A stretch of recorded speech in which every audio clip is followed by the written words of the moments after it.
All right, my clock has turned. Our participants are in. Welcome, everyone. My name is Jojo Carlin. I am the Digital Scholarship Specialist at NYU Libraries, and I'm so excited to welcome you to the 2022 Digital Humanities Showcase featuring amazing faculty and student projects. To give you a sense of how today's event will run, I am going to introduce, by way of deep thanks, the people supporting these projects. Then we will hear remarks from past winner Hilke Schellman and FAS Director of Sponsored Projects Alona Bach. After they've given us a brief introduction for the show, we will see short presentations from our seed grant winners, beginning with the seed grant winners and then followed by the 2022 Digital Humanities Graduate Student Fellows. We will have a timekeeper, Zach Coble, to ensure that we get through all the amazing projects and leave room for questions after the presentations. We encourage you to drop questions in the chat as we go, and we will circle back to them after everyone has had a chance to present. So here we go. Thanks. Broadly, I would like to thank the Center for Humanities and Molly Rogers, the Research and Instructional Technology team and Ben Maddox, NYU Libraries and Dean Austin Booth, and Arts and Sciences and Dean Una Chaudhry for supporting digital humanities efforts at NYU. Molly Rogers and Kyla Bowen and the NYU Center for Humanities have been hugely helpful administering the grants and organizing today's event. The DH Committee of Library, IT, and Arts and Science stakeholders, including Zach Coble and Nick Wolf in the libraries, Mari Nairup, Bobby Brill, Hymn Mystery, Stratos Astathiadis in Research and Instructional Technology, and Lucy Appert in Educational Technology have supported securing funding, organizing the call for proposals, evaluating projects, and mentoring grant winners. We would also like to thank our former Director of Digital Humanities, Ben Schmidt, who has been instrumental in the grants program and its success. And we would also like to thank the committee judges who come from departments across the university. My final thanks are for the recipients, faculty and students and their departments for doing the work. You are Digital Humanities at NYU, and we are so proud of the work that you have accomplished this year and the projects that you are continuing to move forward with. Now I would like to introduce Hilke Schellman, who will introduce today's program. So as a past winner, Hilke Schellman, Assistant Professor of Journalism, has firsthand experience of this program at all levels and stages. She was in the first cohort of faculty winners and has provided insight for graduate student fellows and served on a selection committee.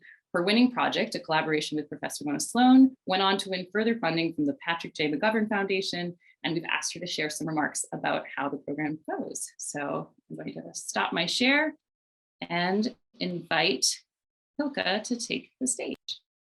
Perfect. Thank you, everyone, for being here, and congratulations to all the recipients and fellows. I was one of your judges, so excellent work. We're like very excited to see where you're taking this all. So I just wanted to say for like 2 minutes where we took our project. So I'm an investigative journalist. I investigate artificial intelligence used in the world of work. And it turns out not all companies want to talk to me how their tools are being used. They're kind of being a little secretive. So one way for me to get to understand how companies work with maybe universities or other public entities to set up these AI systems that screen people for hiring or understand, check our emails and understand how productive we are, quote unquote, is by filing Freedom of Information requests. So I asked them to send me all of the internal communications, which is wonderful for me to understand how did they set up the AI tool, what are some of the assumptions that go into it, and it has been really wonderful to find really interesting facts for investigative reporting and really prove wrongdoing. The problem is I get hundreds of thousands of emails and I cannot possibly read them all, nor do I want to read about people rescheduling lunches all the time. So I was very frustrated one day and told Dr. Mona Sloan about the frustration and said, like, I just need an AI tool that says, like, read these emails and don't read these. And she was like, we should build it. I was like, ha, ha, ha, that's impossible. She's like, let's get a grant and figure this out. So we got this really small grant, worked with 4 graduate students from the Center for Data Science and a computer science professor, Dr. Julia Stoyanovich. And the students figured it out. They found an algorithm that can sort of understand context in words, and can, when you put in keywords, it doesn't do a keyword search. So you put in lunches and we'll find all of the context around, and we'll rank the emails according to relevance or irrelevancy. And we'll say, this is probably irrelevant, this is probably relevant. It will never find, we investigative journalists would love it, that it finds the one email that will break your investigations. That's not what this AI tool is for. But we got lucky, we proved that the tool worked, and we took it to the Patrick McGovern Foundation and got a 10 times larger grant to actually bring it to the public. And we're working with MuckRock, which is, a FOIA tool provider, to actually bring it to any journalist or anyone in the public to use it. So you're invited to use it and help us spread the word and use artificial intelligence for a really positive way to help humans go through large amounts of data, in this case, text. So I know this is something, we got lucky that we actually, that the seed grant helped us prove the point that this technology can be built. And now we actually got to build the technology with this larger grant and bring it to the public. So I just wanted to, I think, it's sort of a great use to bring the digital humanities to to the public and communicate the great work that we're doing. So I would encourage you all to do that. And with that, I'm going to push it to Ilona Bach, who was actually super helpful in this large grant that we got from the McGovern Foundation, because she helped me, because I'm just a little professor. I don't understand NYU administration. I am just baffled. I don't even know what the university's address is, let alone their bank accounts. And Ilona just was, just did all the work and helped us secure this grant for the university. So kudos to her. Also, she was really helpful in shaping strategy and just being a great sounding board for what we want to do with our work. So talk to her. She'll tell you and help you bring your work to the next level outside of the university to get larger grants and bring it to the public. Yeah, I guess I will give you two minutes of who I am and what I do.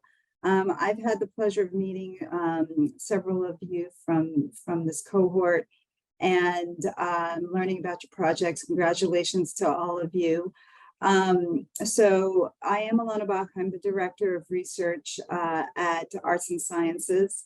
And my role is really to support the development of faculty research across the arts and humanities and social sciences, and of course the sciences, but my primary directive is really in the humanities and the social sciences. And the digital humanities is a field that I'm particularly interested in because it is very up and coming, it is very interdisciplinary, and it certainly covers many, many different types of interesting questions and work that you're all doing.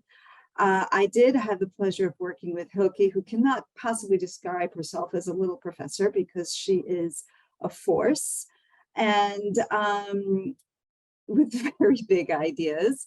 And I just wanted to say that I am here, yes, to certainly support the administrative burden of the work that it takes to get these grants out the door, for you to find opportunities that will stem from these seed grants.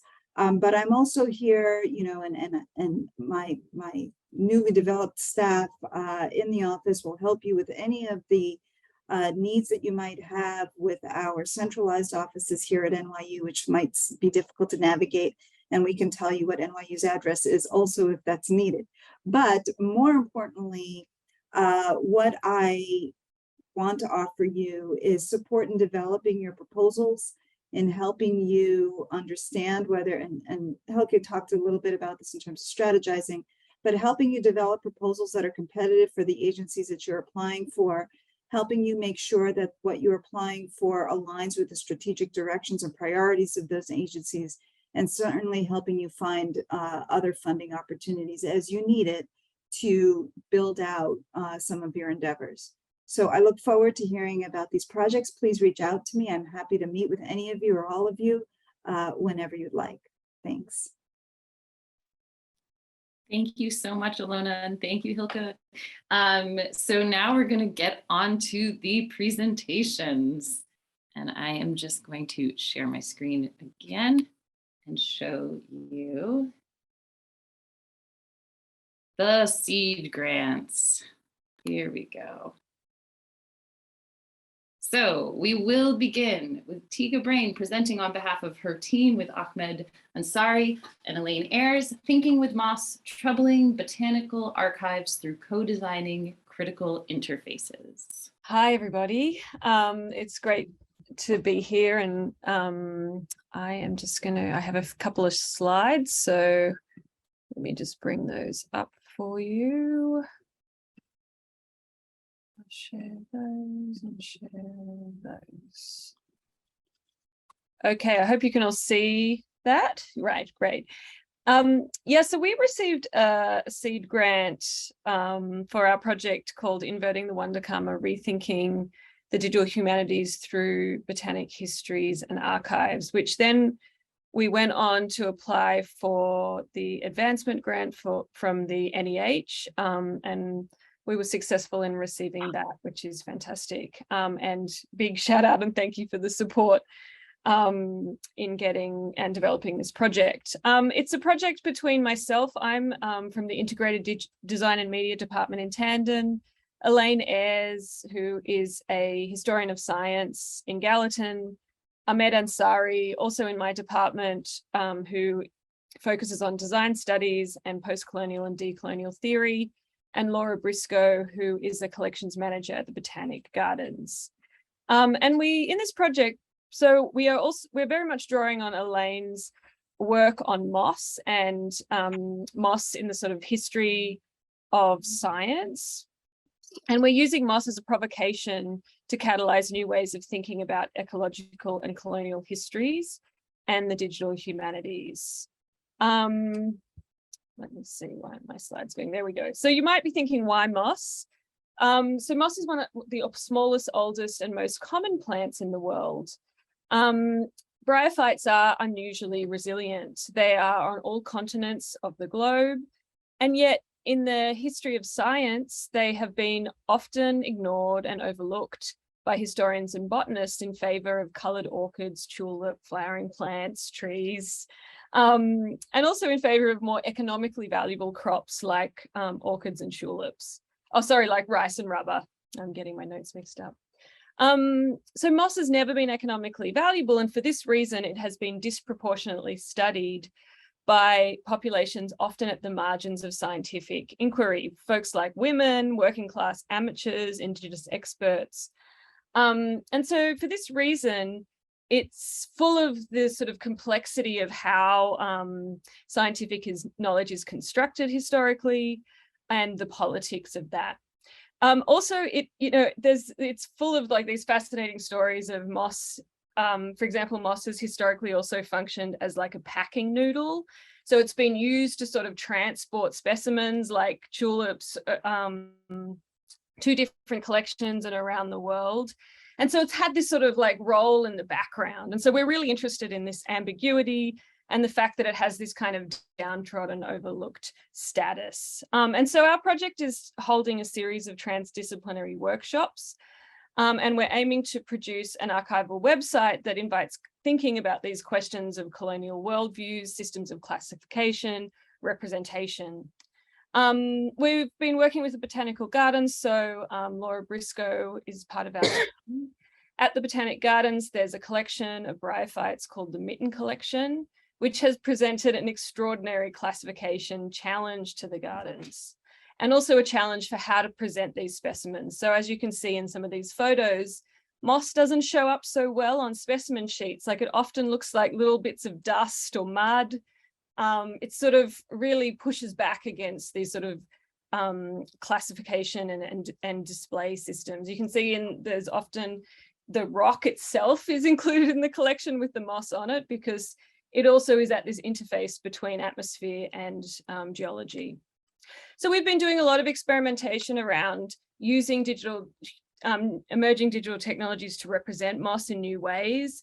to think about like, what does natural history look like if we aren't able to rely on visuality so much.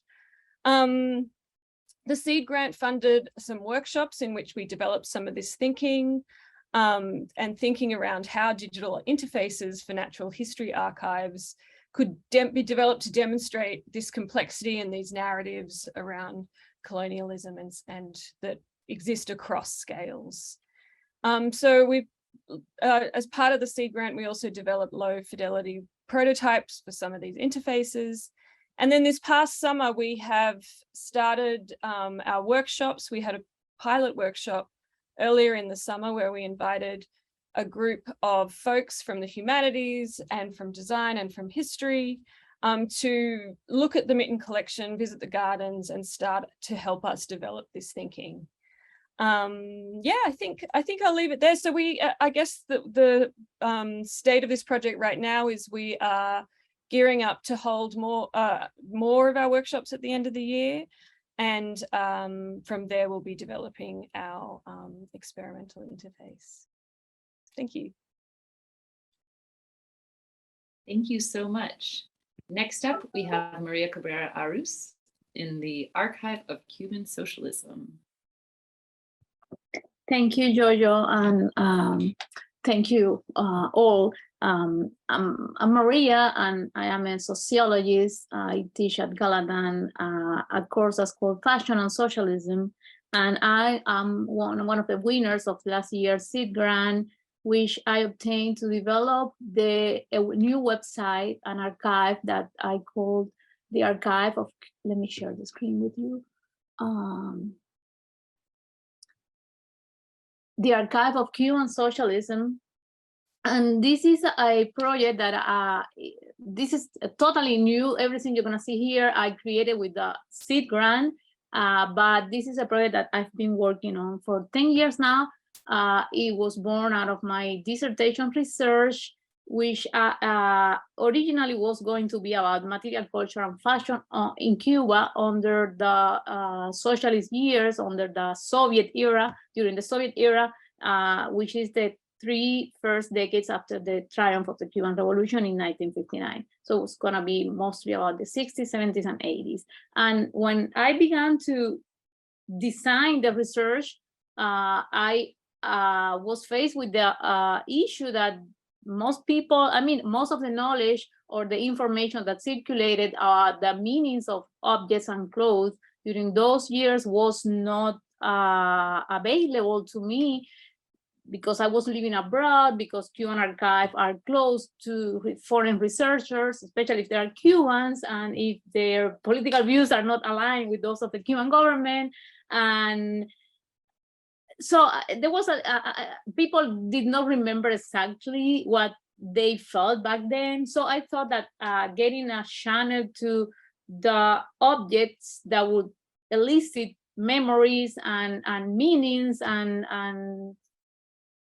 information about what I was doing research about would be an important methodological instrument. So that's how I created a blog that was called Cuba Material, or Material Cuba in English. It was in Spanish because it was the public, it was catered to Cubans. I wanted Cubans to talk about the meanings of the objects that I was sharing in the blog.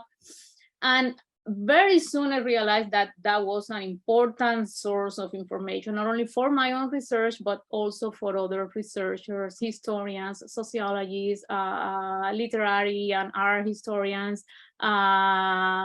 Cubans in the social media began to share some of my posts and the images that I posted online. So there was a demand for that information from the general public, but also journalists, US journalists who were doing research back in the 2014, 15, 16, when under the Obama administration, when a lot of foreign labels began to go to Cuba to do like fashion shows, Chenel, Stella McCartney. So there was a boom of Cuba and Cuban fashion. So not a lot, but few journalists here were trying to know what happened in Cuba in the decades before that. So they contacted me and they use a lot of images that I had sharing in my blog. But you know that a blog is not an archive, and everything was not well documented or organized or systematized. So I applied to this grant to try to put some order into this huge amount of information that I had, digital, but with not good quality to share, and physical, because since 2012, I would say I began to collect the objects that I was documenting and sharing in my blog. So I haven't counted them. I don't know how many I have, but roughly I would say that it's like 3,000 3D objects and about the same amount of documents that were used or bought or produced or imported into Cuba during the 60s, 70s, and 80s. They are not necessarily Cuban, made in Cuba. I mean, they might be from the Soviet Union. Most of them are from Eastern Europe and the Soviet Union. Some are from China. Some others are from capitalist countries that had commercial relations with Cuba at the time. And of course, there are a lot of things produced in Cuba, either by the state industries or by individuals in an artisanal way. So this is so I won this grant, and with the funds I did so many things that you're not gonna believe me. But anyway, I initially first of all I bought like a server space to host this new website, which I named Archive of Cuban Socialism. So I hired a designer who did. I love this identity. I don't know if you like it, but I really like it a lot. And it is a simple project. It has an about page. It has, so I also hired 2 undergrad students. You have them here listed, Hannah Flam and Marina Mendoza from Galatan. And I have other high school interns who work pro bono during the summer. I have a bibliography that I've been compiling during these past 10 years of research on Cuban fashion and Cuban socialist material culture. This is a very comprehensive repertoire of primary and academic works, sources of data on Cuban material culture. Of course, a contact page, because this is a project that is 30% of the collection belong originally to my own family, but many people I've met, I know personally, but others that I've met through social media have contacted me to donate documents, objects, memorabilia from those years. So this is a project that is constantly growing and developing. And the jewel of the crown, which is the catalog. So for that, I also bought I must stress also that I'm a sociologist. I have no knowledge at all of digital humanities or classification or archive. So this is a process of learning for myself. I've had to do and redo so many things, because after I did it, I realized that they were not properly done. But so this is also a project in construction. So far I have different categories that you can search the objects. I imported online about 290 objects that my plan so far is to finish documenting them and sharing and digitalizing them with good quality archive, digital humanities quality image, and then well, try to get a new grant to finish digitalizing the 6,000 items that I currently have. But I'm gonna show, so these are the categories I've created so far. Appliances, let me show you some of them. So if you click on each category, you can see the objects. Most of the objects that are here are long play records or music recorders. So if you click on the image, we also have a better quality.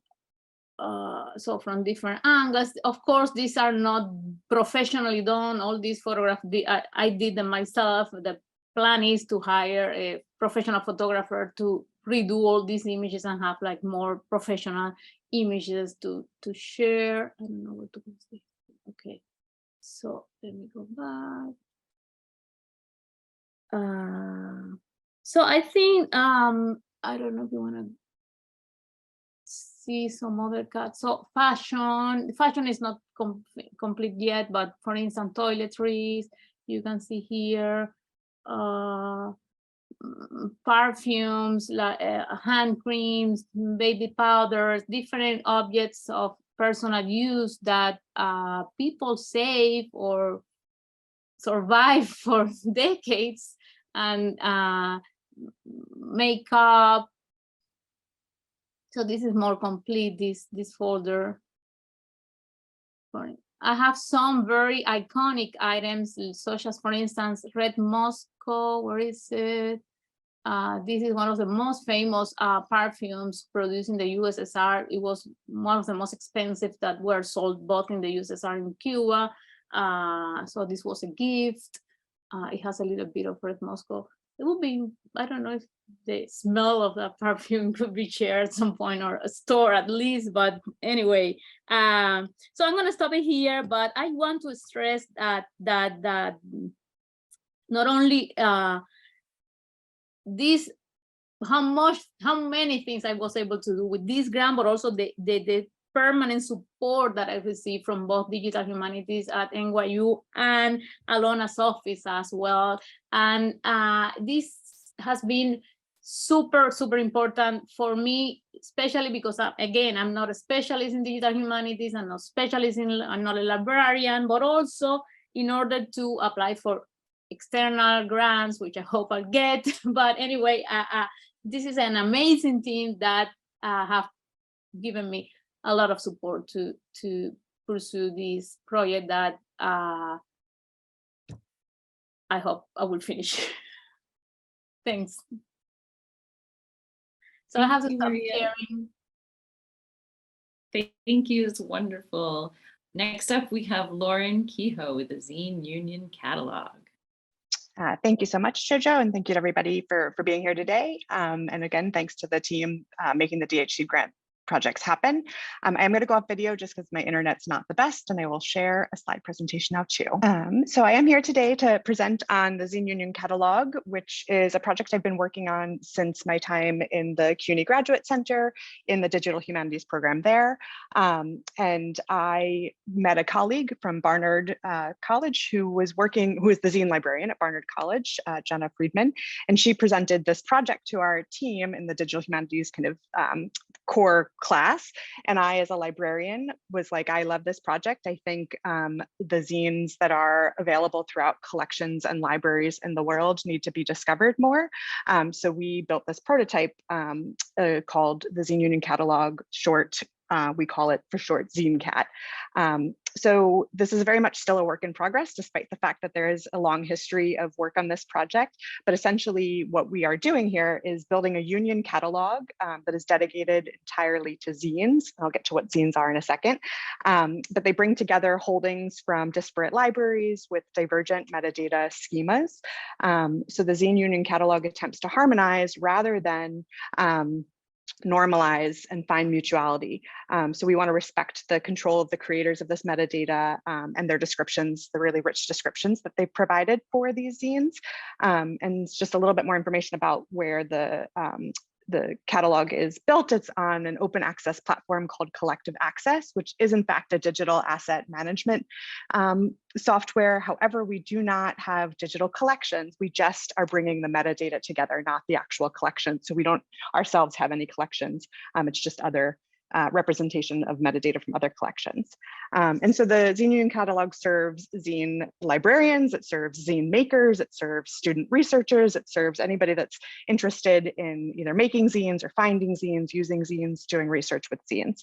So again, we're still in the prototype phase, so this DH Seed grant kind of moved the marker just a little bit farther along in the prototype phase.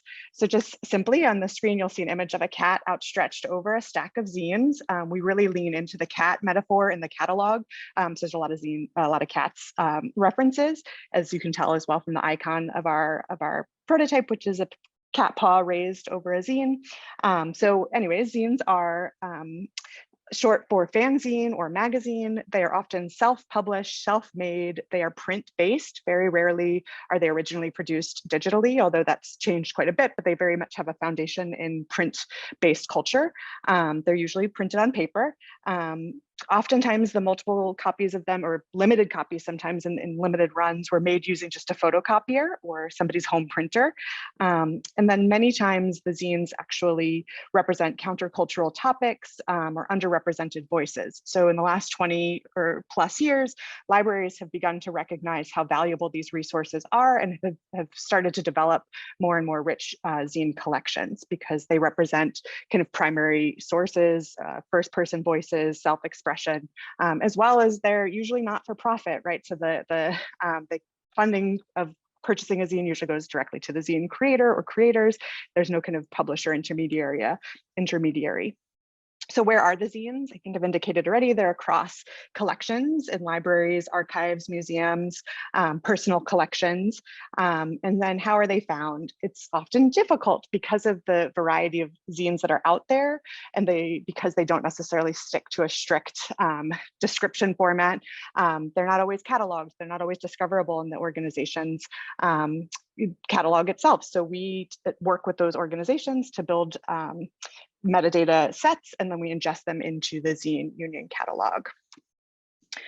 So one last kind of technical bit, what is ZineCat? It's like WorldCat or the Digital Public Library of America, if either of those are familiar to you, but it is essentially considered kind of like shared cataloging, and it could be, you know, that you're representing multiple collections in one interface. So it does benefit scholars, zinesters, and zine librarians, among others. Currently, there are 8 libraries and archives so far represented in the prototype. There's about 34,000 zines, discrete zines, that are discoverable in the collection as well. And some of them are seen here on the screen. But it's it's the ABC No Rio, which is a special collection in the Lower East Side. There's a queer zine archive project based out of Wisconsin. That's kind of like a lowercase L library. It's not really a very formal library, but then we have the Carnegie Library, Barnard's collection, and some other kind of bigger name libraries. So I mentioned this already, but we do use Collective Access, which is an open source digital asset manager. Really kind of using open products is very important to the Zine Union catalog ethos. And we've partnered as well with others who are kind of using Collective Access as their catalog, such as the Queer Zine Archive Project. And as well, why we decided to go with them is both my project partner and I are based in New York City. So there's a very active collective access community here in New York City. The La Mama archives are based on it. New School uses collective access for their archives. So just to give you a sense of some of the metadata that we are capturing and you can search for in our Zine Union catalog is the creator of the zine, any subjects or genres that have been used to describe it, if there's content notes, publishers, contributors, the date of publication, language, and kind of rights as well are discoverable in our interface. Just a little bit about the history. Currently, as I mentioned, it's been ongoing since I've been in the Digital Humanities program at the CUNY Graduate Center, but for over 13 years at this point, there's been a kind of a loose collection of zine librarians and zine makers who have been kind of striving to make this to make the Zine Union catalog. And then with the Digital Humanities Seed Grant, I was able to hire a developer. I was able to hire a communication strategist who was a graduate student at NYU, as well as coordinate a metadata specialist position. So the developer was hired to support enhancements to the interface. There's still definitely some work to be done there. I'll get into a little bit of a list in a second, but the communication strategist, again, who was an NYU student, was fabulous and was able to organize existing documentation, do outreach in social media, keep the zine community involved, and also supports the zine creation that goes into documenting our process. So the graduate student helped co-create a zine as well. And then the metadata specialist, that position wasn't fully kind of hired for and realized, but we did develop some documentation with that person to make ingesting kind of this, this disparate and very, very different metadata, sometimes a little bit easier to ingest it. So just quickly, some wins was we migrated the blog from a WordPress site that was not working to NYU's WordPress instance. We updated our GitHub repository with some information. We reinvigorated our social media and outreach efforts. We did a little update to the Zine Cats homepage. I'll just show you here. We have a little bit of a new design here. It's a little bit nicer to look at. We added 2 more collections in this last year from the Ontario College of Art and Design and another collection. We created a project management frame with the developer. We are also undergoing an accessibility audit. I should have mentioned I am the accessibility and accommodations librarian at the libraries, and so accessibility is a really important feature of the work I do. So making sure that users with disabilities can engage with the site is really important. So we're doing that. And then we've identified additional funding sources. So just a little bit of work that's still left to be done. We applied for an NEH grant to bring some of those zine community partners together and hope to hold that if we get the funding to convene a meeting next June. There's definitely more work to be done with the developer and more updates on the site's design. And we want to ingest more collections, including NYU's zine materials, and then do some finalizing of documentation. I did a quick preview of what the site looks like, but essentially you can browse as well. And you can see in the physical printed zines, that's all we have represented right now. There's about 38,000 objects, but we also have several collectors and several different collections available. So the last 2 slides, just to some links and whatnot. These slides can be shared later if you wanted to have access to that. Thank you so much. Thank you, Lauren. That's wonderful. I'm so glad I've gotten to see this project at both of my institutions. Next up, we have Andrew Spielman, creating a digital museum of the history of dentistry at the College of Dentistry at NYU. Can you see my screen? Good. So a couple of years ago, we collected a number of objects in the for a museum. But when COVID hit, we realized that we actually are not going to show either the rare books or the painkillers or the instruments. So I applied for this grant and we created a digital version of this museum. But there was something unique about the way we aimed to display it. If you love going to a museum, you will find that the moment you get to the cabinet, the glass, you have no further access. You cannot just pick up the object and turn it around. So what we decided to do is to use a modern technique that very few museums actually use, where you can actually turn these objects around on screen. Now, the museum has 3 components. It has rare books, which obviously are digitized. We have 1,600 books going back to 1543 to 1920. They are beautiful books, and that's a separate presentation. There are a whole host of instruments, tooth keys, and forceps, all the things that you associate torturing with. This is what the history of dentistry is. It's really 2,000 years of torturing patients. So all these instruments are available behind my back in my office. And we felt that this is obviously something that we need to put on display. A third component of the museum includes medications, patent medicines, painkillers that were given to babies in order to enhance their teething, and they were assumed that they cause pain. So some of these medications from 1870, 1880 contained opium. or morphine, or even snake oil, believe it or not. So the problem with these bottles that you cannot, in a museum, you cannot look at all around. So we decided that we are going to use this fancy 3D imaging that allows us to turn around. The grant supported the scanning and the display of these instruments. I had 3 helpers, Farid, Jay, and Mahesh. These are students. Farid already graduated. And Taylor and Andrew Bookland from the NYU LaGuardia studio. So this is the actual museum, which is completed with 127 objects. I'm going to show you, this is a list, just a small screen, a set of tools, instruments, and bottles. I'm going to now stop sharing the screen because I have to go to another website to show how actually it looks when you start moving things around. So I'm going to start sharing now the other screen, and let me know if you can see this. Okay, so imagine 127 objects, and each of them has a description, like this is a Garangeau extraction key from 1700. When you click on it, in the background goes to a software called Sketchfab, and that's linked, it's on our website. And look what I can do. I can actually turn this object around. I can magnify it. If I want to take a look at this particular portion, I can just pull it up, look at it, and even read the inscriptions on the side. I can go down. This is another instrument similar to that.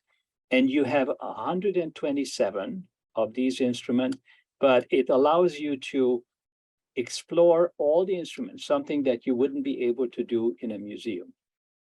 Now, this is an interesting, this is called a pelican. It was originally described in 1365 by Guy de Chauliac, a French surgeon.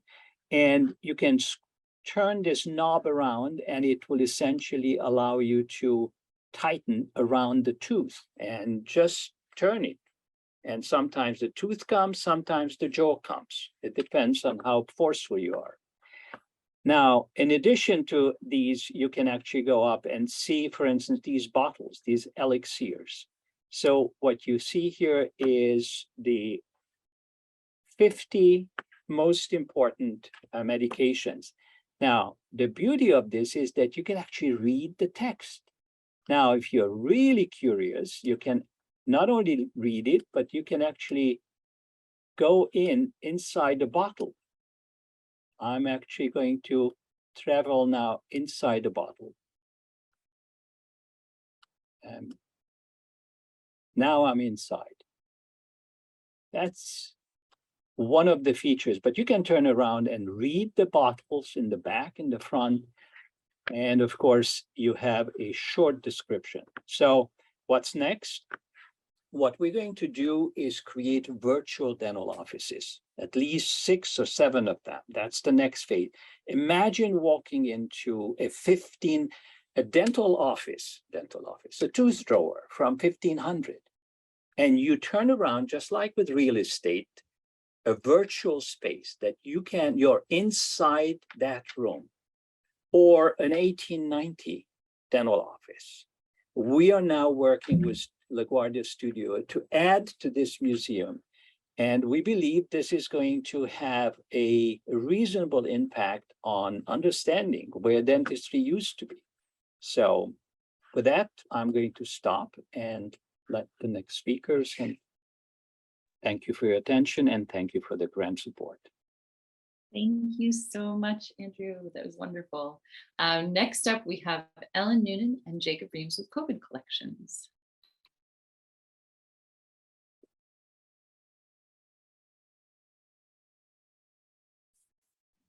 All right, so can you see the screen? Can you see my slides?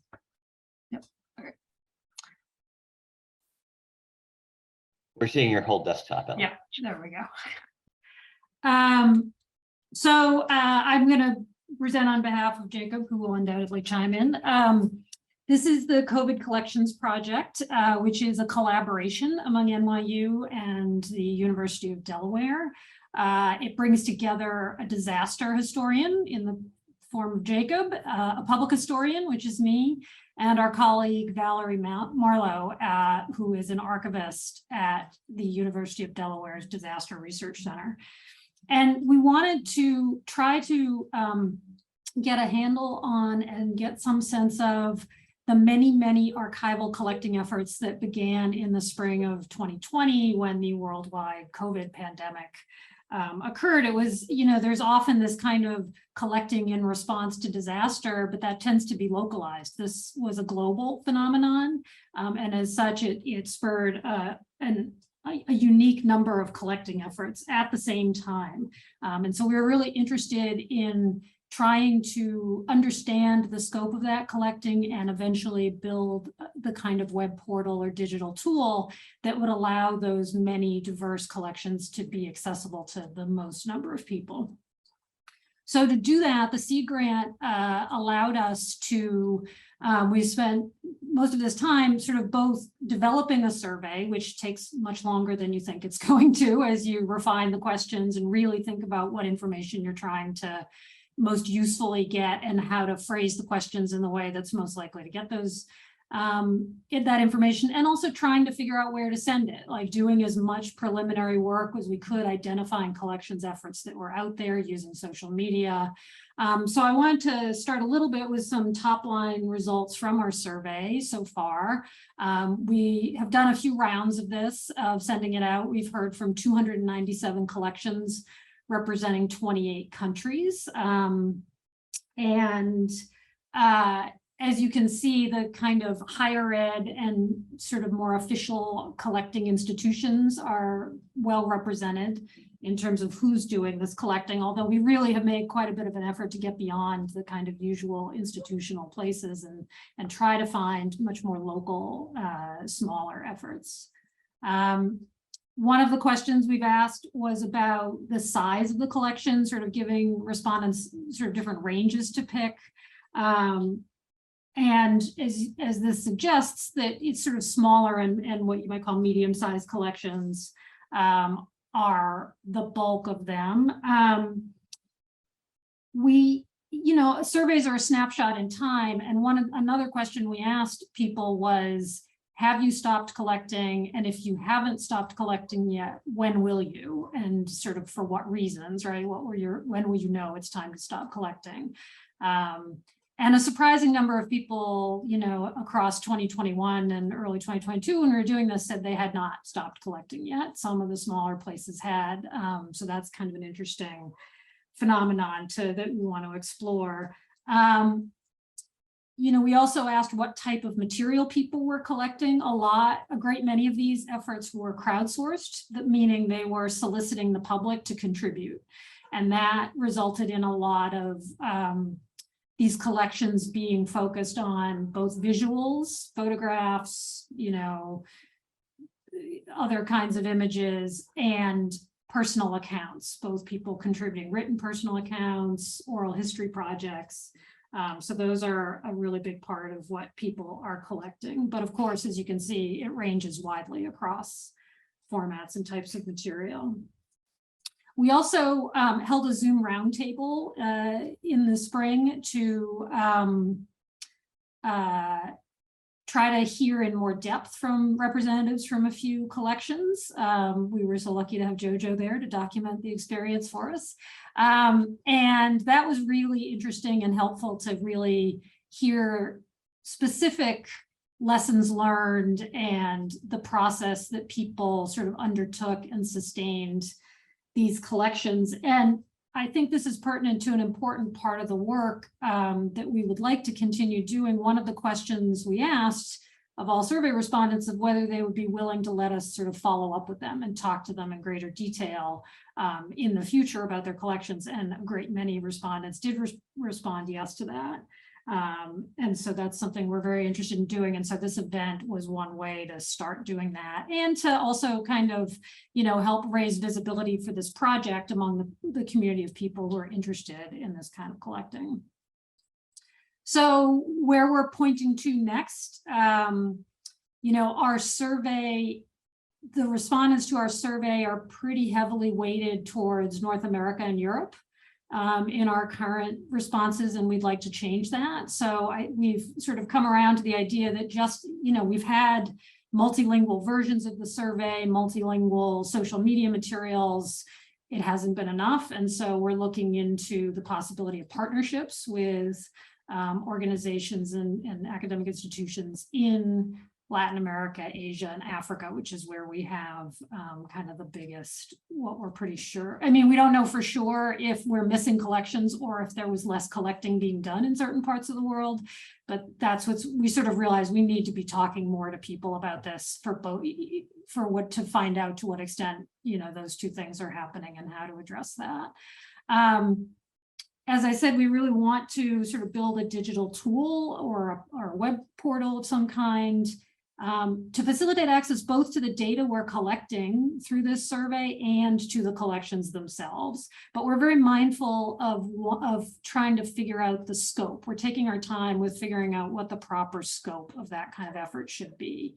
And that, what's manageable, what's sustainable. It's very easy to imagine the most elaborate possible digital things you can build, but those aren't always the right things to try to build.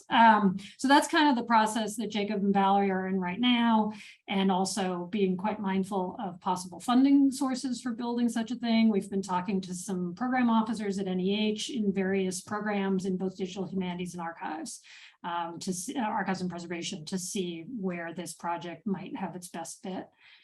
And then finally, we're very interested in what we refer to among ourselves as the meta story of the collecting, right? Like this is an interesting example of something of rapid response collecting, and what can this data that we're collecting and any follow-up we want to do tell us about rapid response collecting as a phenomenon, about archival labor, about how you sustain archival collections. It's kind of our assumption that a lot of people will start collections, but they may not all become fully described, organized, and discoverable things over time. And so like being able to tease out and examine, like, why do some collections, take the trajectory that they take, and that impulse to do something in the face of a crisis, what does it mean to sustain that into the longer term archival sustainability? So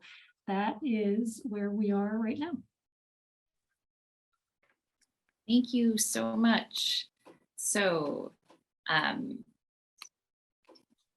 next up, we are going to go very quickly through the graduate student fellows. Whoops. Back.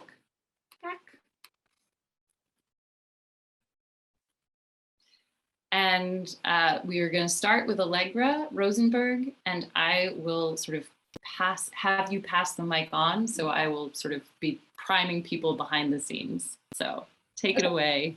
All right. Thank you so much. I'm going to share my screen so we can get my presentation up. And so my project that I received the summer fellowship for, I proposed a project called Mapping the Victorian Polar Network. In the very early stages of the project, as I refined it, I turned it into something more specific, the Voyage of the Fox Donors Project. So just a little backstory. This is a historical project. It's focused on the 19th century, on a Victorian milieu. I don't know if any of you know about the Lost Franklin expedition of 1845, but it was a Navy expedition sent out to the Canadian Arctic in that year, disappeared. They didn't come back. A lot of movement, political movement and social movement over the next 5, 6, 7 years was devoted to sending out search expeditions. Those early expeditions were funded by the government, but then soon that funding ceased, and Sir John Franklin's wife, or really widow, but she didn't know that, Lady Jane Franklin, ended up drumming up a ton of public support for one final search expedition beginning in 1854.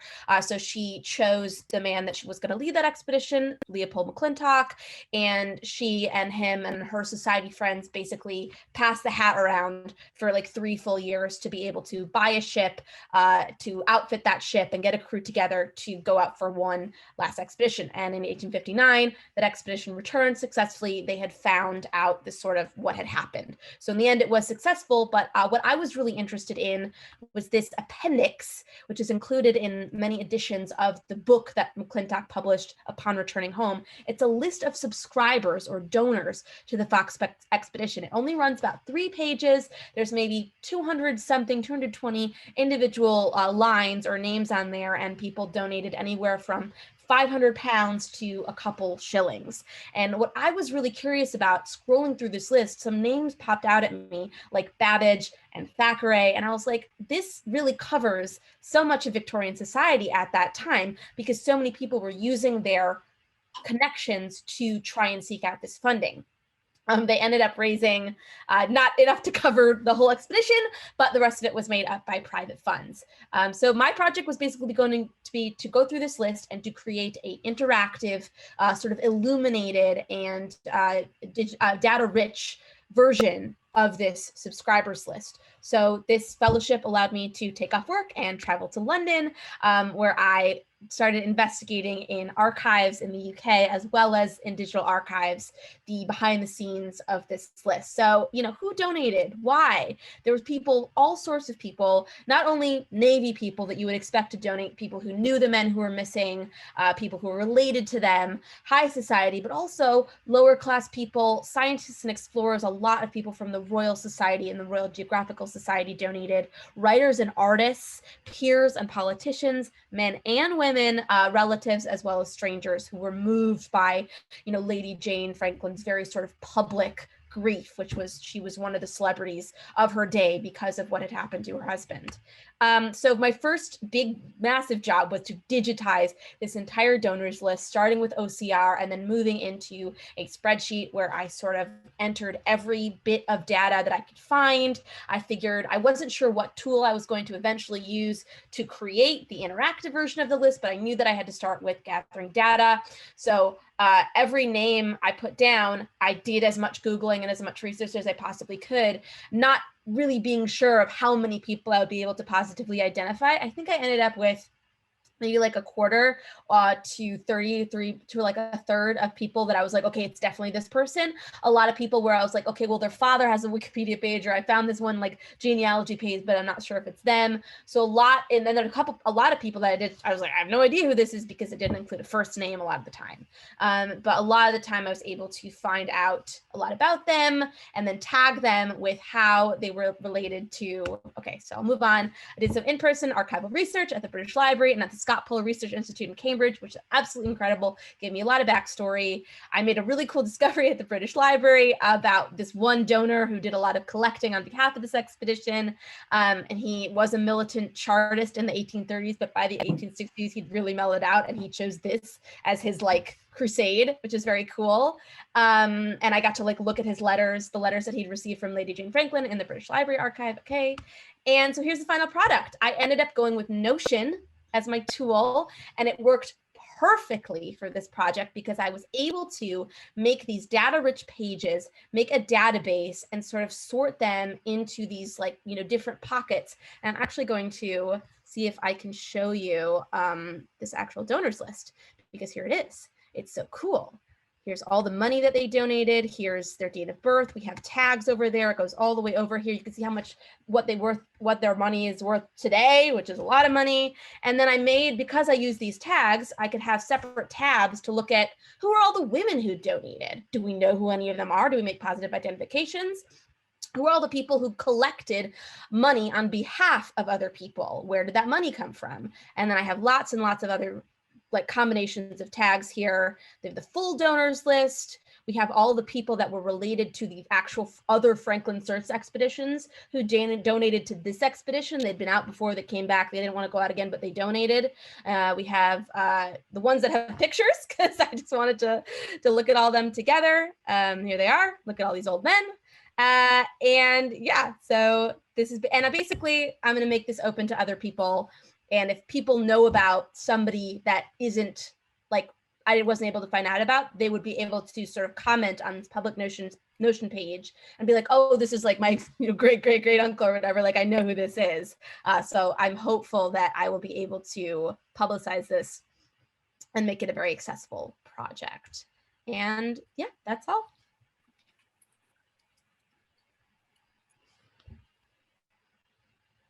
First of all, thank you very much for everybody who made this possible for me, because this project has been really helpful for my scholarship in general. So my project is titled Sufi Mobility. Sufism, often translated as Islamic mysticism, but it was more than that. And I wanted to visualize Sufi mobility in the early modern Ottoman Empire between 16th to 18th centuries. And by Ottoman Empire, let me just briefly show you the geography for you to give a background. So this is like North Africa, Europe, Anatolia, modern day Turkey, the Balkans, the Arab Peninsula. So this green part is the geography I am talking about.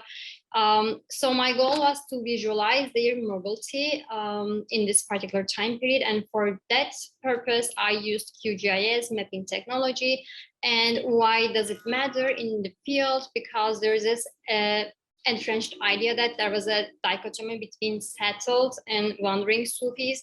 And those settled Sufis stayed within the boundaries of their convents, and they were not mobile. They busied themselves always with the devotions and prayers. But I wanted to challenge this dichotomy and this idea by showing the level of their mobility and through their life trajectories and their daily mobilities.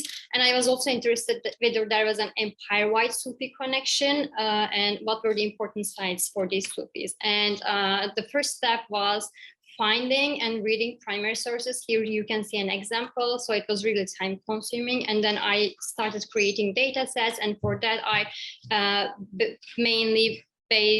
was based on Excel sheets, just listing the names and listing all the places they've been to and the purposes of these visits.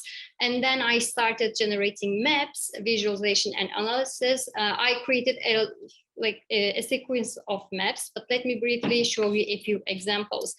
For example, this one is mainly about their mobility, and the cities that played more important role in this mobility are like here larger, and those they've been to like less time are in smaller sizes. And those cities you can see like North Africa and Arab Peninsula, they weren't really part of their mobility. And another mobility map again reflects a similar picture. And these two maps kind of led me to analyze at least question that whether we can talk about Ottoman Sufism, which had one consistent unit including Anatolia and Balkans, as opposed to Arab lands, which had its own distinctive and unique Sufism experience. I think it was really important for me to find this. And then I also wanted to visualize the individual cases. For example, this one shows the cities, only one Sufi figure lived throughout his entire life. So they were not really staying in one city, but they were quite mobile throughout their life trajectories. And I also wanted to look at citywide experiences. So this map is a zoomed in version of Istanbul, this neighborhood here. And this map shows a group of Sufis and their daily mobility. And as this shows, they moved to like at least 14 different places until dinner time. So they were not really remaining within the boundaries of their convents and busying themselves with devotions. And this is also another example of their citywide mobility experiences. So these maps only to give you a basic sense. I know that these maps are super basic, but I was so excited about seeing the results rather than like advancing my maps. That's why I spent most of my time to generate more and more maps to get more results. But my next step is to advance these maps. And also this is a work in progress.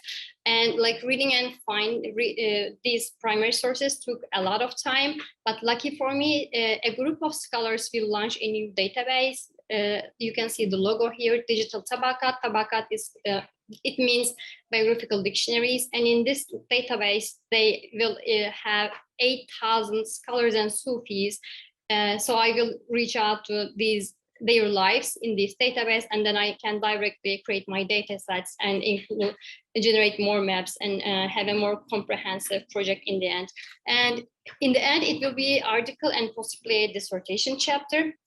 And lastly, I want to also include individual stories, and by generating story maps, maybe launching a website to show individual stories. What were their motivations for this mobility? Why did they not stay in one particular place? And which cities played more important roles? And what purpose did these cities have? So that's all. Thank you.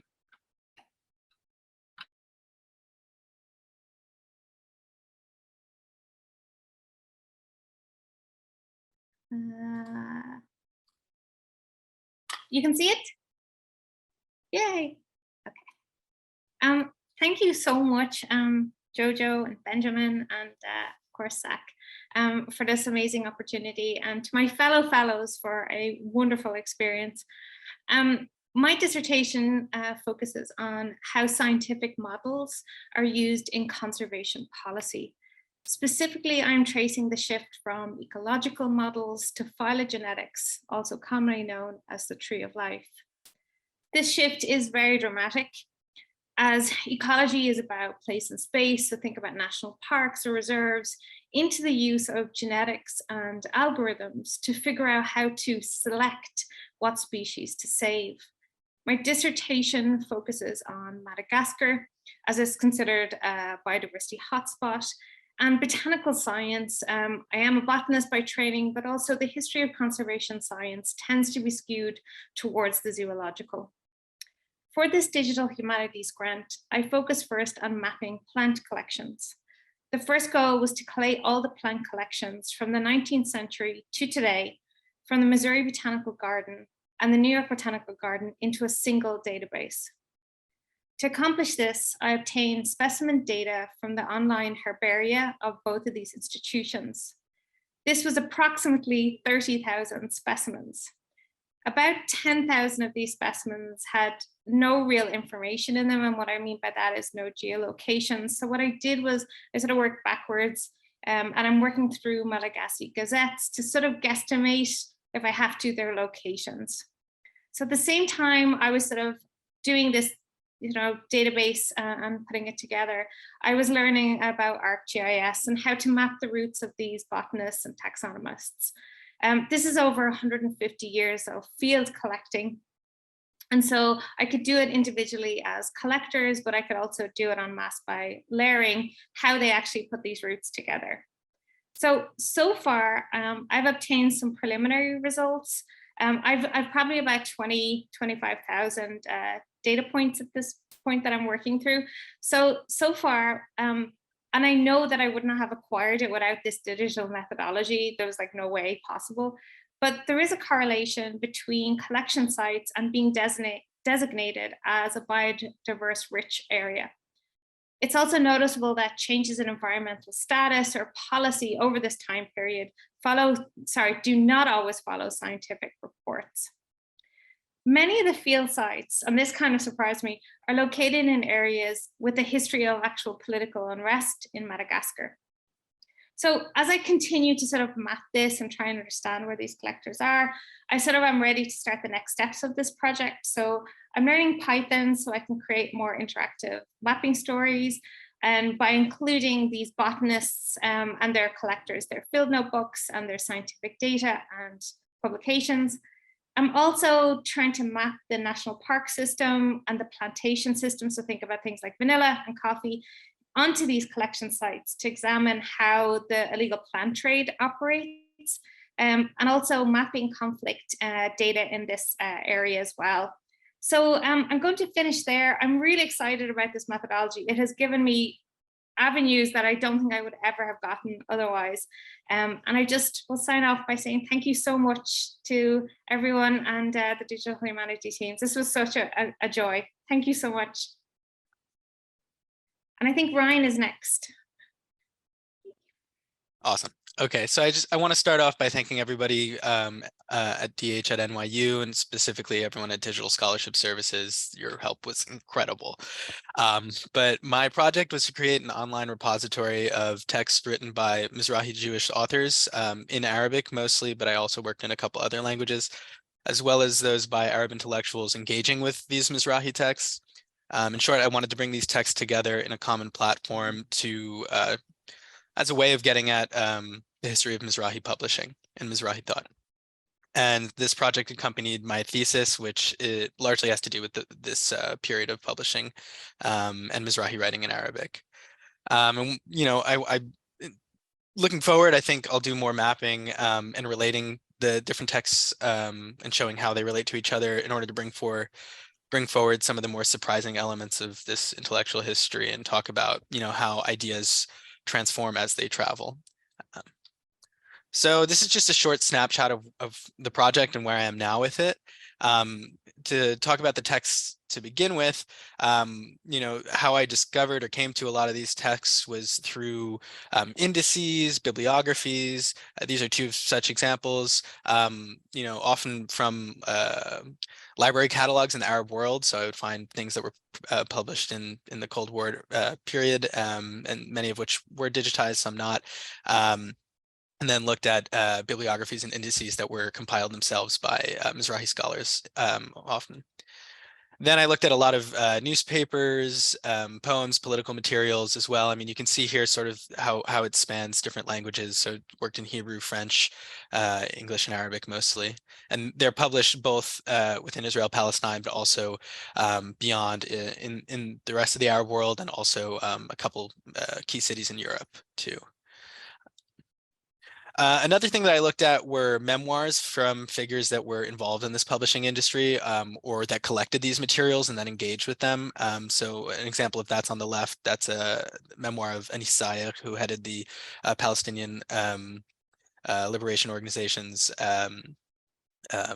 research center in Beirut, which collected a lot of these texts and then published responses or engagement with those texts. In the middle, we have an index of Hebrew journals and magazine articles published by the Institute for Palestine Studies, also in Beirut during this period.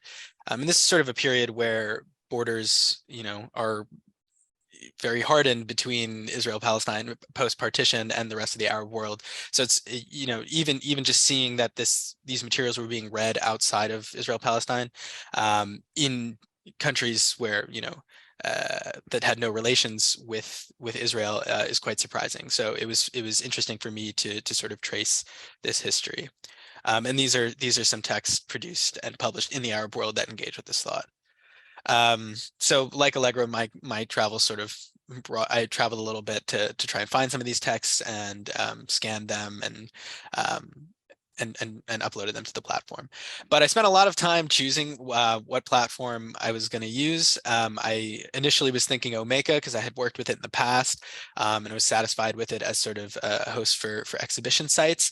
But, you know, because this sits alongside my thesis, I wanted something that had some good web publishing capabilities too, and I wasn't sure Omeka was what I wanted for that. So, and I want to thank Zach for helping me think a little bit more critically about platform to that effect.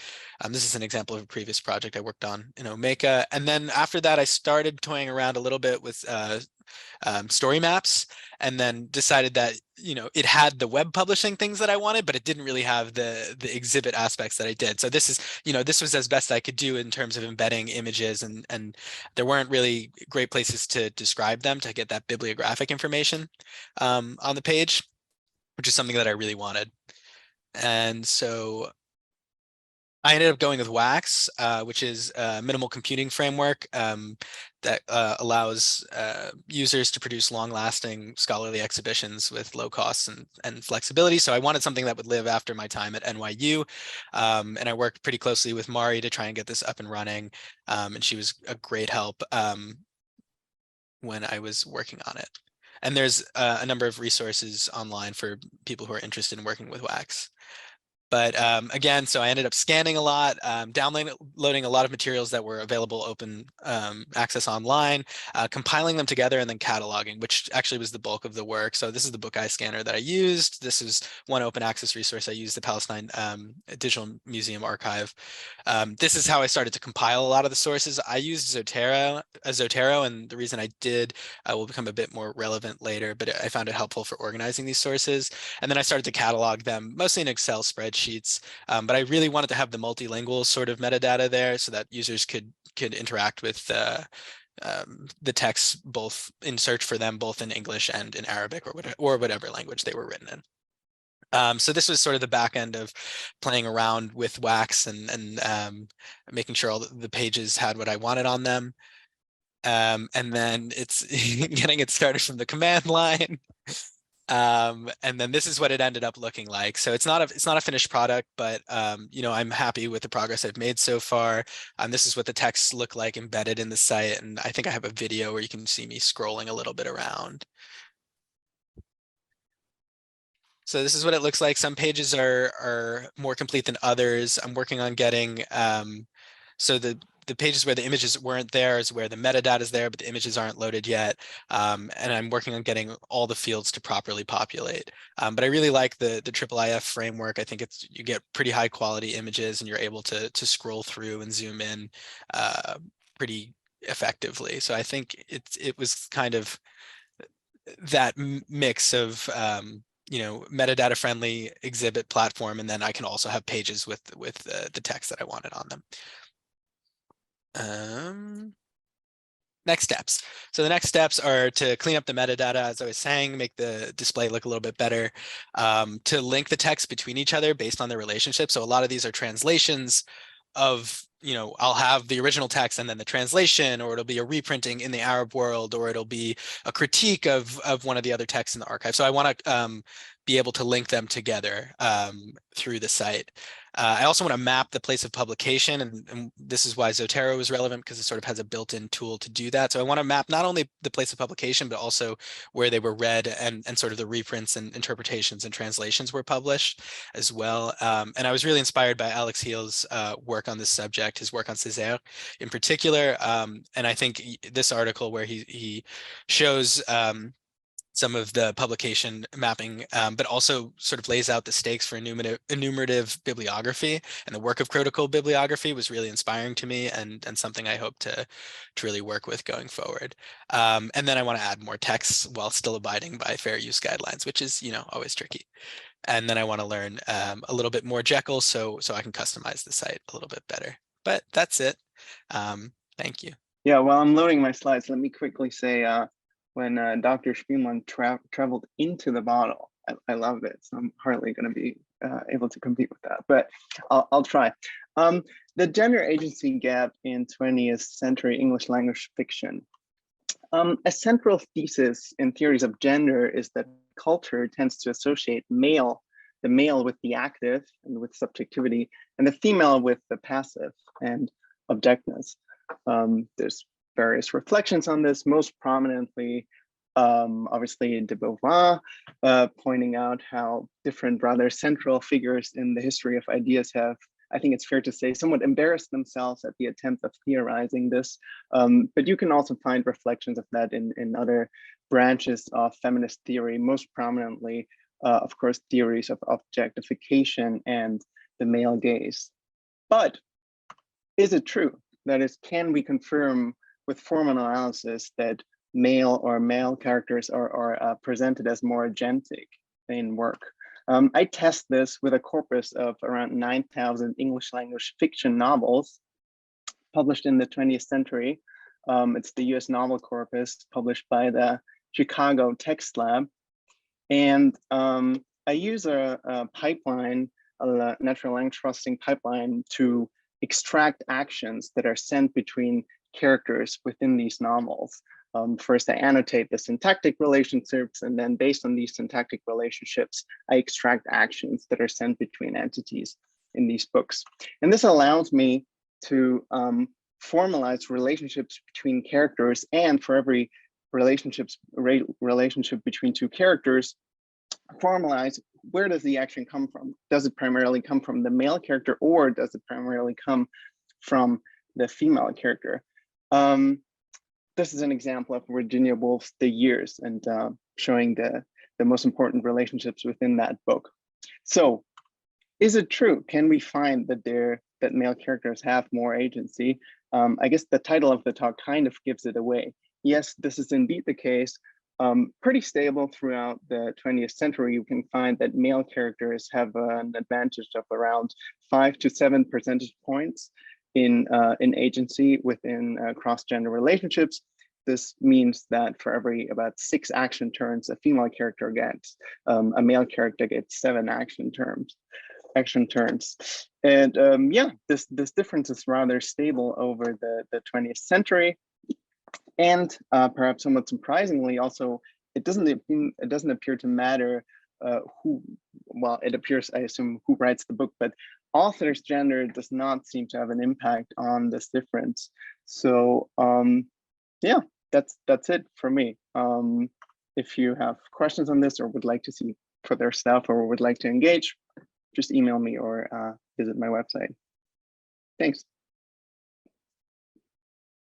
Hi, sorry, I had a little hiccup. I will immediately share my screen. There we go. There we go. Hello, everybody. Thank you so much for all of your support throughout this process. I'm going to be talking about my project, which is a directory of toponyms of place names in the Black Sea that are in endangered languages. It's needless to explain why such a project needs urgency right at this moment when you do see a lot of change in maps, and the immediate thing that you will witness is that place names get replaced. And it is tricky to trace them when they're in languages that are considered non-national, such as Crimean Tatar, or Gagauz, or Laz, Pontic Greek, etc. So in my project, I built this website to be able to provide a resource for people who may have heritage, who may be interested, may be researching, but it really is not very accessible if you're working in the endangered languages of the Black Sea. And then the project itself is in English. So I tried to have a bunch of translations. The most confident one, I'm most confident in my Turkish translations. I'll give you the example of this. Any resource you find, you will have it translated. And the beginning of the website, you will see a bunch of explanation about like what it aims to do, why it is important, what are the inspirations. But for the scope of this project, I'm just going to show you the showcases. So with the funding I had, I was able to visit the Greek embassy in Istanbul and also go into the local archives in the Turkish-Georgian borderlands. And one of the things I did was work on each resource on a case-by-case basis. So for instance, this is a digitization of one resource from the Ottoman archives, where the new Republican government changed about 250 place names. So it's just a collection, and then I go into the etymology, it's categorization work, and you would be able to trace if other scholars have worked on them. And then have these here, it's just because I have the here, and then when you click on the resources, you should be able to access the explanation and the translations, but also I mapped them using QGIS. So here is, for instance, one example of one municipality from Rize, which is near the Georgian borderland in Turkey. And the animation is a little tricky on Zoom, hopefully you can see it. So back in the day, you can see that 16% Greek. This includes ancient Greek names, Pontic Greek, and modern Greek. And when we trace it today, you can see it is 100% Turkish. Very shocking. With this, I am able to do this for each case. I also have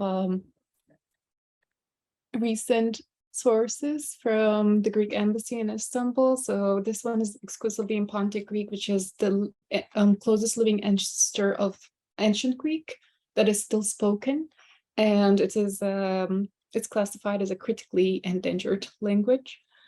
And the thing about my website is that because I work with people who may not want to disclose that they have this knowledge, I allow for anonymous contributions. So if you were to just submit an audio file of someone, like an elderly person that has knowledge of these place names, you may submit anonymously. And again, everything is translated. So if you want to submit in Georgian, it should be accessible. There we go. And at the bottom of the website, you will find like, what are your rights? What if you change your mind? And how else can you contribute, etc. And I am currently in contact with 16 organizations that identify as speakers of endangered languages from the Black Sea that are based in North America. And I will be interviewing them throughout this semester and then write my dissertation on it. Thank you. Hadas. Stop. There we go. Thank you. Before I begin, I want to thank the Digital Humanities Fellowship, especially Jojo, Zach, Mari, Ben, and the rest of the Digital Humanities staff for all their help, guidance, and support. I'd also like to thank Professors Kim Johnson, Tom Zagru, and Twee2 in Social and Cultural Analysis for helping me shape initial ideas. And lastly, I'd like to thank Katie Voorhees of the Bronx Defenders for additional advice and support. I begin my brief presentation with this image because I believe it precisely details the stakes of my project. So this is a projection on a wall. It's actually a projection on a children's center in Manhattan near Kips Bay. And it says they call it prevention, but it's still policing. Families need support, not surveillance.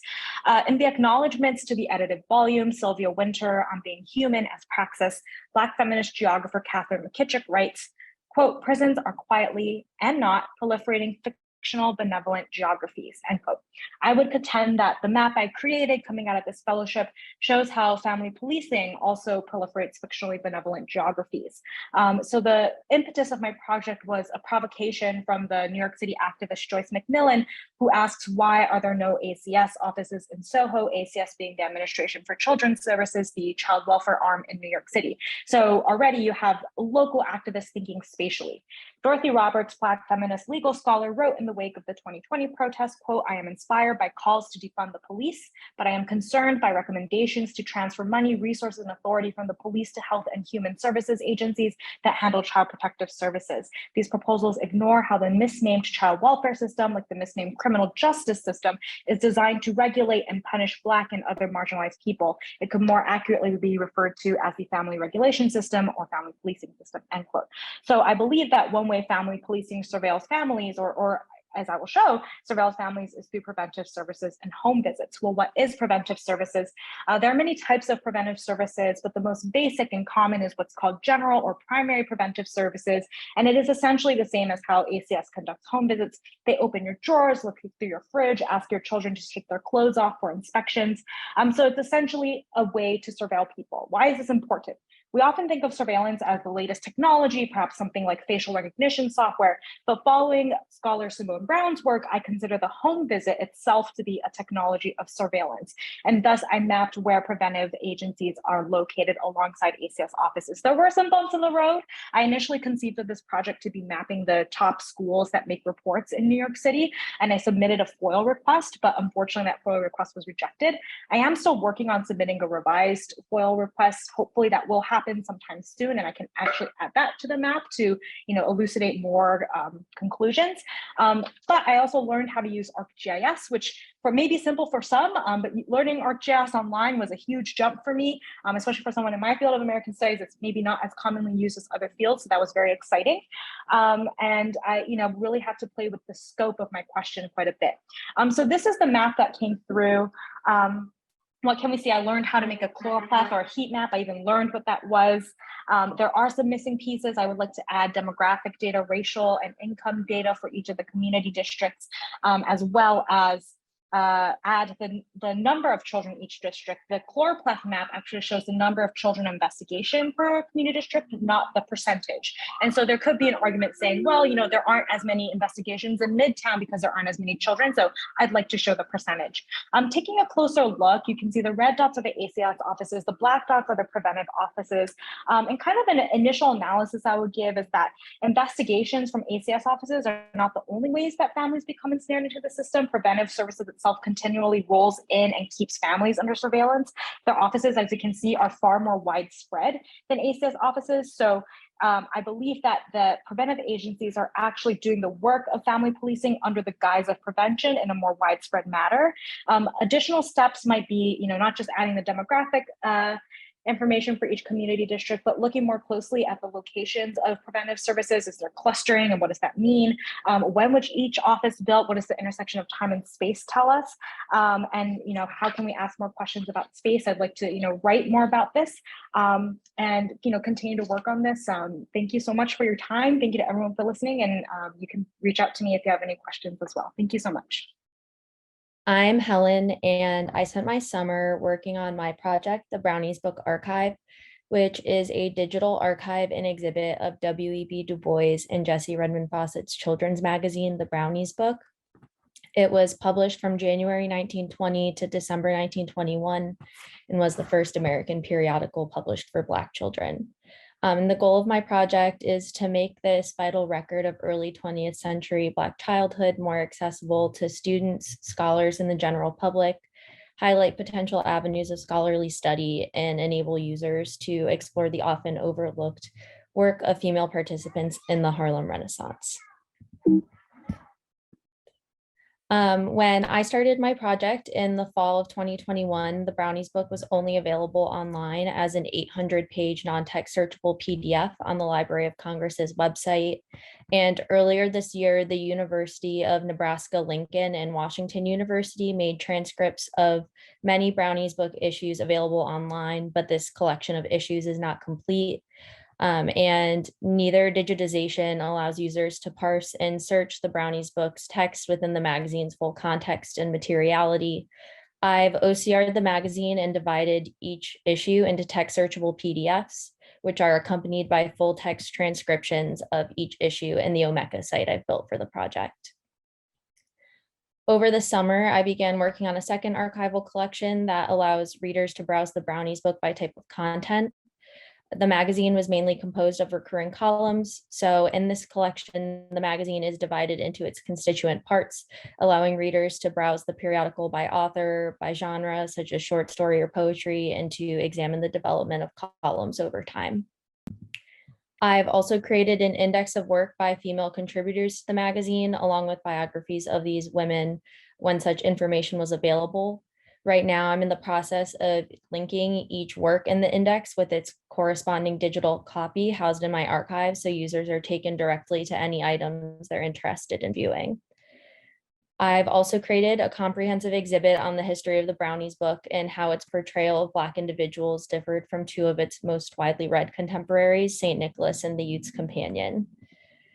Currently, I'm using QGIS to create a GIS map detailing the geographical distribution of Brownies book readers across the United States. And I'm using Buoyant Tools text analysis to examine links between race, respectability, and action in the Brownies book. And thank you, that's my project. The title of my project is Demystifying the Digitization of Texts, New Textual Analysis for the History of Medieval Sufism. So in short, there are a variety of corpora of digitized medieval Arabic texts online. And what I mean here by digitized is that one can search these texts, download them, or use them for an array of textual analyses. Despite these corpora covering something like 8,000 works for a variety of reasons, certain genres are significantly underrepresented, including works on Sufism, which, as Fatma had mentioned, is usually, although somewhat problematically, understood as Islamic mysticism. So the goal of my project was to take an initial step in rectifying these gaps by digitizing key medieval Arabic texts on Sufism and then making them available to researchers. or I mean, anybody. So as a significant element of my project, I developed an open source web app, which I called Nusus, which means texts in Arabic. And here's a screenshot of the sort of homepage. So Nusus is a corpus of what I call, or for what I call digitally neglected texts, and makes available the Arabic works that I've digitized. And additionally, I've since expanded my project beyond just texts on Sufism to other genres that are also neglected. So the project process was fairly straightforward. I identified key texts, and then I digitized them using something that's called a digital paleography framework, eScriptorium, which you can see a screenshot here. So by digitize, what I mean here is you turn an image of a scan of a book into searchable or manipulable text. So here you can see that it has identified this line of text, and then you have to go through manually line by line correcting it. So I then learned Python to code and design the web app from the ground up using this web framework called Django. And then I fine-tuned the search functionality and then put it online at www.nusus.net. So the goals of the corpus are pretty straightforward. Like I'd said, digitize for the first time an array of texts from neglected genres. So I'd mentioned Sufism. I also expanded it to include Islamic theology, Arabic philosophy, and Christian theology. And users of the web app can browse the metadata for texts and authors. And you can see an example on the right of a screenshot of the metadata page for a text. You can read these texts online. So, right, everything's there. You can scroll through. And then also users can perform somewhat complex searches on the text. So you can search a name, a concept, a name and a concept, and so on. And it'll sort of spit out what books have this and then what page and so forth. And most importantly, my goal is to make available these digitized texts to other researchers, individuals, so they can download them and then do whatever they want with them, I guess. The corpus statistics. So right now there are 48 texts in the corpus, 36 of which I had digitized myself. Spans 15 authors, and there are, as you can see, 244,000 words and 1,500 pages. And here's an example of the sort of browsing the corpus part of the website. Future directions, more complex search functionality, add text analysis tools. Everything here is coded in Python, and there's a lot of tools available in Python that can be incorporated into the web app. Recruit contributors. Right now I have 2 friends that have joined on, so sort of a team. And then, of course, to grow the corpus. And on the right, you can see sort of what it looks like as an example of a keyword search. Thank you all.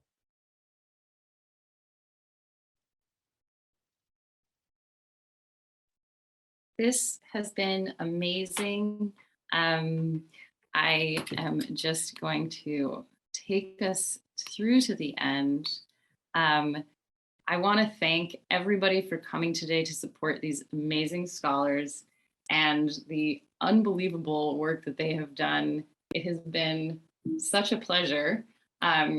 We have the 3rd round of seed grants underway. They've just started.